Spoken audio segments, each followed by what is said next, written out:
یہاں آپ کو ایک اہم ترین خبر سے آگاہ کریں، وہی ہوا جس کا خدشہ ظاہر کیا جا رہا تھا۔ توہین عدالت کیس میں عمران خان پر کل فرد جرم عائد کی جائے گی۔ خاتون جج زیبا چودھری کو دھمکیوں سے متعلق توہین عدالت کیس میں پی ٹی آئی چیئرمین پر فرد جرم عائد کرنے کے لیے اسلام آباد ہائی کورٹ نے سرکولر جاری کر دیا ہے۔ جاری شدہ سرکولر کے مطابق لارجر بینچ کل بروز جمعرات 22 ستمبر دن 2:30 بجے کیس کی سماعت کرے گا اور کمرہ عدالت نمبر 1 میں اینٹری رجسٹرار آفس کے جاری کردہ پاس سے مشروط ہوگی۔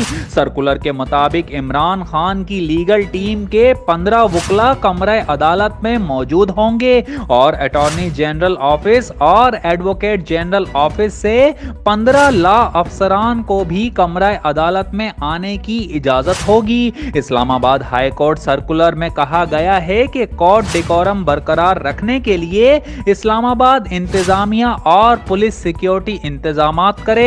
اسلام آباد ہائی کورٹ کل توہین عدالت کیس میں عمران خان پر فرد جرم عائد کرے گی۔ یاد رہے کہ خاتون جج کو دھمکیوں سے متعلق توہین عدالت کیس میں اسلام آباد ہائی کورٹ نے چیئرمین پی ٹی آئی کو غیر مشروط معافی مانگنے کے لیے 2 مواقع فراہم کیے تھے، تاہم عمران خان نے غیر مشروط معافی مانگنے کے بجائے اپنے الفاظ واپس لینے اور آئندہ محتاط رویہ اختیار کرنے کا جواب عدالت میں جمع کروایا۔